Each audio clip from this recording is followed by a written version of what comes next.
Hello friends, I am Sandeep Singh. Welcome to make my exam. Last lectures में हम लोगों ने सिलॉग के टॉपिक को डिस्कस किया, उसके साथ साथ कोडिंग डिकोडिंग के टॉपिक को डिस्कस किया।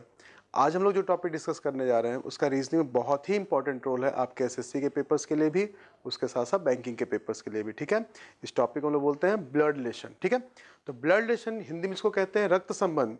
अगर एसएससी में आप बात करें तो कम से कम 1 से 2 क्वेश्चन इससे पूछे जाएंगे। अगर आप बैंकिंग में बात करें तो कम से कम 4 से 5 क्वेश्चन इससे पूछे जाते हैं। ठीक है, तो अगर हम ब्लड रिलेशन की बात करें तो ब्लड रिलेशन बहुत ही इंपॉर्टेंट टॉपिक है आपके प्रैक्टिकल लाइफ के लिए भी, क्योंकि इसके बिहाफ पे ही आप अपने आगे की लाइफ को सिक्योर बना सकते हैं कि कौन किसका क्या लगेगा, वो चीज़ आप इसको थोड़ा समझ सकते हैं। ठीक है, अदरवाइज फिर पता नहीं चलेगा कि आपकी पत्नी का भाई आपका क्या लगेगा और उसको कुछ अगर और बोल दिया तो पता चला घर में कुछ आपके चीज़ें हो सकती हैं। ठीक है, तो उन्हीं सब चीज़ों को समझने के लिए आइए जरा देखते हैं कि ब्लड रिलेशन है क्या, या इसको सॉल्व करने की ट्रिक्स क्या है, या कैसे हम इसको क्वेश्चन को जल्दी जल्दी सॉल्व कर सकते हैं। जरा उसके लिए कुछ फंडा देखते हैं।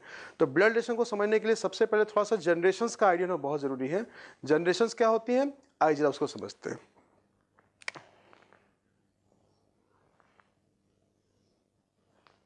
देखिए, अगर हम 3 जनरेशंस की बात करते हैं, ये आपकी फर्स्ट जनरेशन, ये आपकी सेकेंड जनरेशन और ये रही आपकी थर्ड जनरेशन।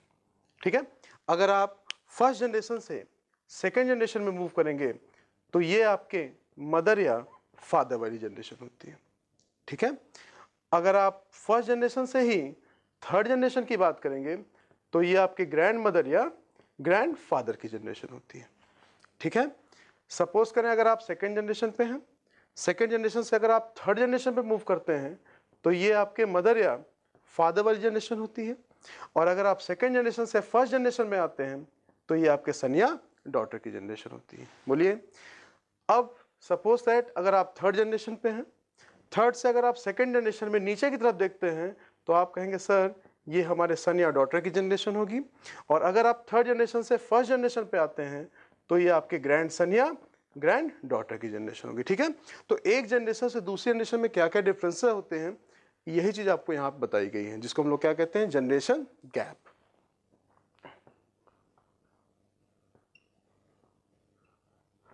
Generation gap. ठीक है, ये फंडा क्लियर हुआ। तो सबसे पहले आपको इस चीज़ को समझना बहुत ज़रूरी है कि जनरेशन गैप है क्या, या कहाँ से किधर हम किधर मूव कर रहे हैं, उस चीज़ को पहले यहाँ समझना है। अब जरा देखते हैं कि ब्लड रिलेशन में टोटल कितने टाइप से क्वेश्चन आपके पूछे जाते हैं। देखिए, ब्लड रिलेशन में आज हम लोग जो टाइप डिस्कस करने जा रहे हैं उसको हम लोग कहते हैं रिलेशन बेस्ड प्रॉब्लम्स। ठीक है, रिलेशन बेस्ड प्रॉब्लम का मतलब क्या है कि इसमें एक पर्सन दूसरे की ओर पॉइंट आउट करते हुए अपना उसके साथ रिलेशन बताता है कि वो मेरे मामा के, चाचा के, फूफा के, बुआ के, ताऊ का लड़का है।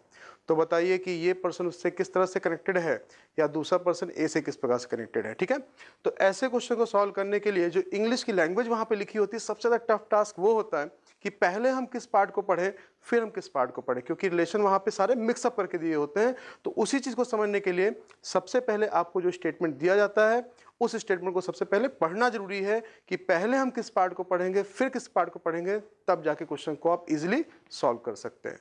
सपोज दैट कि मैंने आपको एक एग्जांपल बोला कि ए की ओर पॉइंट करते हुए बी ने कहा, ए की ओर पॉइंट करते हुए बी ने कहा कि वो मेरे फादर के फादर के फादर के सन का ओनली सन है।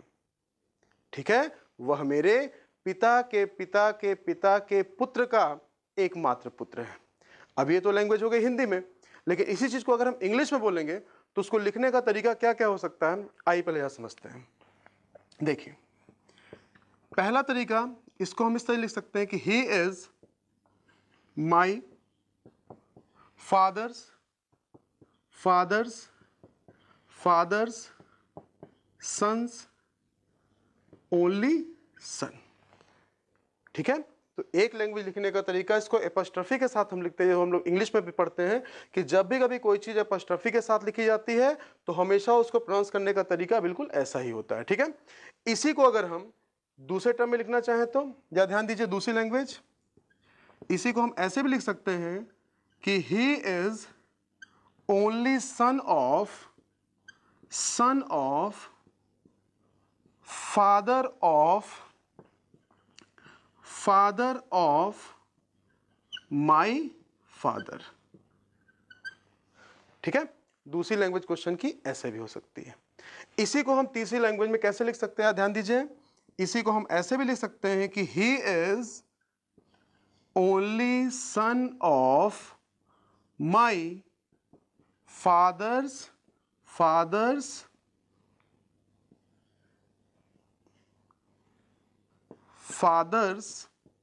सन।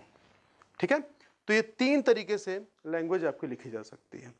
अब देखिए, तीनों ही लैंग्वेज बिल्कुल सेम चीज को रिप्रेजेंट करती है, जो मैंने हिंदी में आपसे बोला था कि वो मेरे पिता के पिता के पिता के पुत्र का एकमात्र पुत्र है। ये सारी चीजें आपकी उसी तरीके से लिखी हुई हैं। अब आप कहेंगे सर इसमें तो आपने हर तरीके से अलग अलग तरीके लिखवा दिया, तो इसको हम पढ़ेंगे कैसे, पहले हम किस पार्ट को पढ़ेंगे। तो हमेशा ध्यान रखें कि इंफॉर्मेशन जब भी आपकी पढ़ी जाएगी हमेशा किस वर्ड से शुरू करेंगे, जहां पे माई लिखा होगा। तो देखिए जरा, इसमें पहले माई कहां कहां लिखा हुआ है।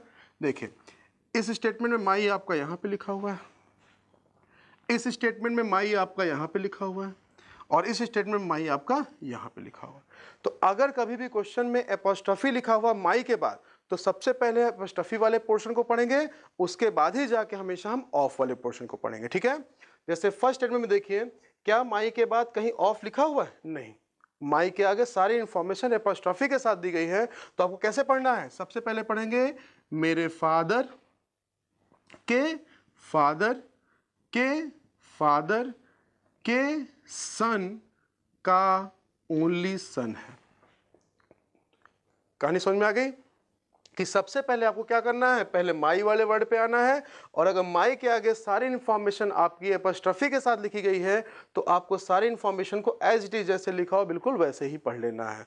लेकिन अगर माई के आगे जो भी वर्ड लिखी हुई है अगर उसके बाद ऑफ जैसा वर्ड लिखा हुआ है, तो इसके बाद हम क्या करेंगे, तो सबसे पहले आपको माई फादर को पढ़ना है, फिर उसके बाद ऑफ का मतलब पीछे से उसको पढ़ते चले जाएंगे, मेरे फादर के फादर के फादर के सन का ओनली सन। अब अगर नंबरिंग के हिसाब से आप पढ़े देखें तो हर एक नंबर पे बिल्कुल सेम डिजिट आपकी रिफ्लेक्ट करेगी, बिल्कुल सेम वर्ड आपका रिफ्लेक्ट करेगा। लेकिन कहानी फंसती है कब, जब एपोस्ट्रोफी भी आ जाए उसके साथ साथ ऑफ भी आ जाए। तो जरा इस क्वेश्चन को देखें, जो स्टेटमेंट लिखा हुआ है आपके सामने कि माई लिखा हुआ है, उसके साथ एपोस्ट्रोफी भी है और उसके साथ साथ ऑफ भी है। तो पहले क्या करेंगे, मैंने क्या कहा था, सबसे पहले आपको एपोस्ट्रोफी वाले पोर्शन को पढ़ना है, उसके बाद ही आप ऑफ वाले पोर्शन को पढ़ेंगे। कैसे, मेरे फादर के फादर के फादर के सन का ओनली सन। ठीक है, कहानी समझ में आई कि अगर इंफॉर्मेशन देखे इंग्लिश में अगर आएगी तो इन तीनों में से ही कोई ना कोई एक इंफॉर्मेशन आएगी। तो आपको क्या करना है, सबसे पहले जो स्टेटमेंट वहां दिया गया है सबसे पहले उसके अकॉर्डिंगली अपने स्टेटमेंट को पढ़ना है कि पहले कौन से वर्ड को पढ़ेंगे फिर किस वर्ड को पढ़ेंगे, तभी उसके बिहाफ पे ये क्वेश्चन आप सॉल्व कर सकते हैं। लेकिन ये तो सिर्फ पढ़ने का तरीका हो गया, क्वेश्चन को सॉल्व कैसे किया जाए। ठीक है, तो जैसे मान लीजिए कि एग्जांपल में अगर आपको दूं कि pointing to A B said, A की ओर पॉइंट करते हुए बी ने कहा कि he is my father's father's father's sons only son, वह मेरे पिता के पिता के पिता के पुत्र का एकमात्र पुत्र है। तो क्वेश्चन आपसे पूछा गया how is A related to B या how is B related to A, A का बी से क्या संबंध है या बी का ए से क्या संबंध है, क्वेश्चन आपसे ये पूछा जाता है। तो इसको वन लाइन में सॉल्व करने का तरीका क्या है, अब आइए जरा उसको डिस्कस करते हैं। देखिए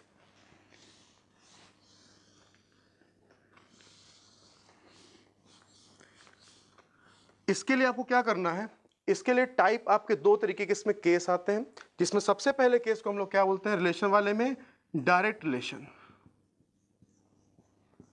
जिसमें एक पर्सन दूसरे की ओर डायरेक्टली पॉइंट आउट करते हुए अपना उसके साथ रिलेशन बता देता है। ठीक है, और दूसरा इसमें जो केस आता है वो आपका आता है इनडायरेक्ट रिलेशन, कि एक पर्सन दूसरे को इनडायरेक्टली पॉइंट आउट करते हुए अपना उसके साथ रिलेशन बताता है, जिसको हम लोग कहते हैं इनडायरेक्ट रिलेशन। ठीक है, तो आज हम लोग जो केस डिस्कस करेंगे वो होगा किसका, डायरेक्ट रिलेशन का। इन्फॉर्मेशन तो आपकी बिल्कुल वैसी लिखी हुई होंगी जो भी हम लोगों ने अभी जस्ट 5 मिनट पहले अभी देखा कि वो तीन तरीके से ही इन्फॉर्मेशन आपकी सारी पूछी जाएंगी। तो चलिए जरा ये समझते हैं कि डायरेक्ट रिलेशन वाले क्वेश्चंस को हम लोग कैसे सॉल्व करेंगे। एक क्वेश्चन आपके सामने आया जिसमें बोला गया पॉइंटिंग टू अ मैन, राशि सेड, ठीक है, पॉइंटिंग टू अ मैन, राशि सेड, एक पुरुष की ओर संकेत करते हुए राशि ने कहा। क्या कहा? ध्यान दीजिएगा वर्डिंग पे कि he is brother of, daughter of, wife of my husband. क्या कहा? He is the brother of, daughter of, wife of my husband. तो क्वेश्चन क्या पूछेगा? क्वेश्चन पूछेगा how is man related to Rashi, या तो how is Rashi related to that man. तो इस क्वेश्चन में सबसे पहले आपको क्या करना है? पहले ये देखना है कि कौन सा पर्सन स्टेटमेंट बोल रहा है। तो आप कहेंगे कौन सा पर्सन स्टेटमेंट बोल रहा है? तो आप कहेंगे सर राशि स्टेटमेंट बोल रही है, किसकी ओर पॉइंट करते हुए? मैन की ओर पॉइंट करते हुए। क्या कह रही है? कि वो इसके हस्बैंड की, वाइफ की, डॉटर का ब्रदर है। अब आप कहेंगे सर आपने ऐसा तो लिखा नहीं। तो अभी आप याद करें 10 मिनट पहले ही अभी हम लोगों ने डिस्कस किया था कि इसको लिखने का तरीका क्या है, इंफॉर्मेशन कहाँ से पढ़ना शुरू करना है। बोलिए। तो आप कहेंगे कहाँ शुरू करना है? माई से। अब जरा देखिए कि माई के साथ सारी इंफॉर्मेशन एपोस्ट्रोफी लिखी गई है या फिर ऑफ करके लिखी गई। तो आप देख के कहेंगे सर सारी इंफॉर्मेशन ऑफ करके लिखी हुई है। ऑफ का मतलब क्या करना है? रिवर्स गियर से उसको पढ़ना शुरू करना है। कैसे? सबसे पहले पढ़ेंगे मेरे हस्बैंड, मेरे हस्बैंड की वाइफ, वाइफ की डॉटर, डॉटर का ब्रदर। इंफॉर्मेशन कंप्लीट कि पहले आपको इसको पढ़ना था, फिर इसको पढ़ना था, फिर इसको पढ़ना था, फिर इसको पढ़ना था। लेकिन क्वेश्चन कैसे सॉल्व होगा? क्वेश्चन को सॉल्व करने के लिए आपको क्या करना है? ऐसे 2 सर्किल ड्रॉ कर देने हैं। ठीक है, आपने क्या देखा?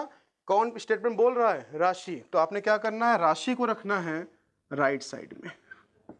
ठीक है, और किसकी तरफ हम पॉइंट कर रहे हैं? मैन की तरफ। तो मैन को आपको रखना है किधर? लेफ्ट साइड में।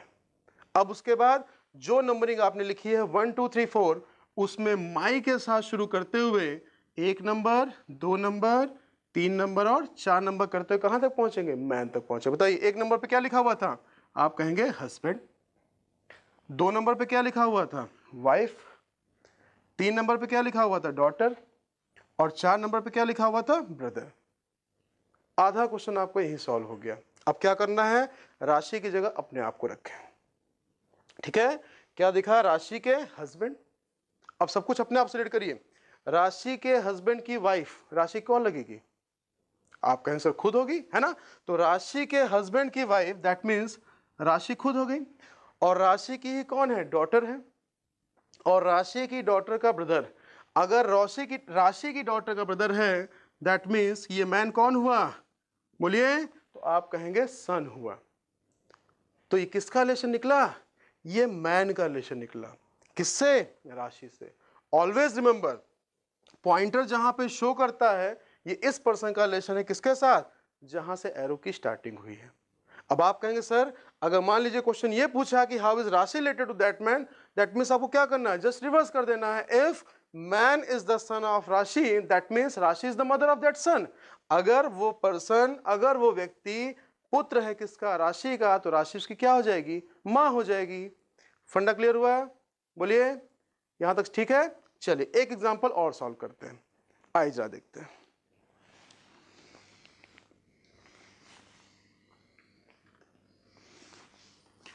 सपोज करें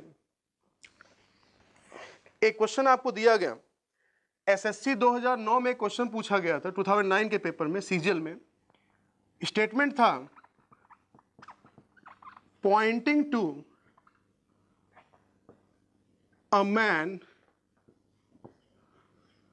बॉय सेड। ठीक है, ध्यान दीजिएगा। Pointing to a man, boy said. क्या कहा? He is son of my father's son। ध्यान दीजिए, स्टेटमेंट क्या बोला गया? He is son of my father's son. ठीक है, क्वेश्चन आपसे पूछ लिया how is man related to that boy. ठीक है, तो सबसे पहले मैंने क्या बताया, आपको क्या करना है, सबसे पहले इसकी नंबरिंग करनी सीखनी है। अब जरा ये बताइए कि इंफॉर्मेशन इसमें से कौन सी दिख रही है, कहाँ शुरू करना है क्वेश्चन को सॉल्व करना है। सबसे पहले ये देखना है कि माई कहाँ लिखा हुआ है। देखिए माई मिल गया। अब ये जरा देखिए माई के साथ सारी इंफॉर्मेशन आपकी एपोस्ट्रोफी के साथ है या फिर कहीं ऑफ भी लिखा हुआ है। आप कहेंगे सर ऑफ भी लिखा हुआ है और उसके साथ साथ एपोस्ट्रोफी है। अभी जो हम लोगों ने केस डिस्कस किया था उसमें जो तीसरा वाला केस था कुछ ऐसा ही था, जिसमें ऑफ भी लिखा हुआ था, ऑफ के साथ साथ एपोस्ट्रोफी भी था। तो पहले क्या करना था, पहले एपोस्ट्रोफी को पढ़ना था, उसके बाद ही जाके आपको ऑफ को पढ़ना था। दैट मीन्स कहाँ शुरू करेंगे, मेरे फादर के सन, फिर ऑफ लिखा हुआ, फिर जाके ये आपका सन। फंडा क्लियर हुआ, यही तो किया था अभी। चलिए क्वेश्चन आपके सामने है, 2 सर्कल बना दीजिए। जो पर्सन कोई स्टेटमेंट बोलेगा उसको रखेंगे किधर, राइट साइड में। बॉय कह रहा है, इसका मतलब बॉय आपका हो गया राइट साइड में। किसकी तरफ पॉइंट कर रहे हैं, मैन की तरफ। मैन को रखा किधर, लेफ्ट साइड में। ठीक है, अब उसका नंबरिंग के हिसाब चलते हैं। माई से शुरू किया गया, मेरे फादर के सन का सन। बोलिए यही है। चलिए अब बॉय की जगह क्या करेंगे, अपने आप को रखेंगे। बॉय के फादर मतलब आपके फादर, आपके फादर के फादर आप कहेंगे ग्रैंडफादर, है ना, दादाजी। और आपके ग्रैंडफादर, ये ग्रैंडफादर है, ठीक है, ध्यान दीजिएगा। आपके ग्रैंडफादर का सन। अब बताइए आपके ग्रैंडफादर का सन है, तो आपके ग्रैंडफादर का सन, पहले तो आप तुरंत कहेंगे सर मेरे फादर हुए, लेकिन फिर आप सोचेंगे यार मेरे ग्रैंडफादर का सन मेरे अंकल भी तो हो सकते हैं। बोलिए, ठीक है, एग्जैक्टली। यहां पे क्या कहीं ओनली जैसा वर्ड दिया गया, नहीं। अगर यहां पे ओनली जैसा वर्ड नहीं दिया गया, इसका मतलब कि ये पर्सन यहां पे आके रिलेशन 2 हो सकता है, या तो फादर या तो अंकल। तो इसका मतलब आगे देखें, फादर का सन और या तो अंकल का सन। अगर वो आपके फादर का सन हुआ तो आपका कौन होगा, भाई। बोलिए, अगर वो आपके फादर का सन हुआ तो होगा आपका भाई, और अगर आपके अंकल का सन हुआ तो आपका कौन होगा, बोलिए कजिन। हिंदी में कहते हैं चचेरा भाई। ठीक है, तो अब देखिए क्वेश्चन क्या पूछा गया था। क्वेश्चन अगर पूछा जाता है कि how is man related to that boy, कि उस पुरुष का लड़के से क्या संबंध है, तो हमने किसका रिलेशन निकाला है, एरो कहां शो कर रहा है, मैन की तरफ। दैट मीन्स कि मैन क्या है, या तो भाई है या तो चचेरा भाई है, किसका, लड़के का। वो लड़का क्या है, लड़का भी वही होगा। अगर कोई मेरा भाई है तो वो भी तो मेरा भाई हुआ, अगर मैं उसका भाई हूं तो वो भी मेरा भाई है, अगर मैं उसका चचेरा भाई हूं तो वो भी मेरा चचेरा भाई है। ठीक है, तो इस क्वेश्चन का आंसर आपको आइदर और करके मिलेगा, जिसमें ये लिखा होगा आइदर ब्रदर और कजिन, जस्ट बिकॉज ऑफ कि यहां पे मुझे अगर वर्ड ओनली नहीं दिया गया, इसलिए यहां पे इसका 2 आंसर आ रहा है। ठीक है, कहानी समझ में आ गई, यहां तक का सारा फंडा क्लियर। ठीक है, तो आज हम लोग इतना ही रखते हैं। इसके आगे हम लोग जब मिलेंगे तो फिर शुरू करते हैं हम लोग इसका सेकंड केस, जिसको हम लोग बोलते हैं इनडायरेक्ट रिलेशन, जिसमें एक पर्सन दूसरे की ओर पॉइंट आउट डायरेक्टली नहीं करेगा, लेकिन तब भी उसके बेस पे रिलेशन बनाएगा। ठीक है, तो आई होप यहां तक सारा क्लियर होगा आपको। मिलते हैं हम लोग फिर नेक्स्ट वीक लेक्चर में, और फिर इसका कहानी शुरू करते हैं। तब तक stay connected, keep watching and do subscribe and like and comments also. Okay, thank you.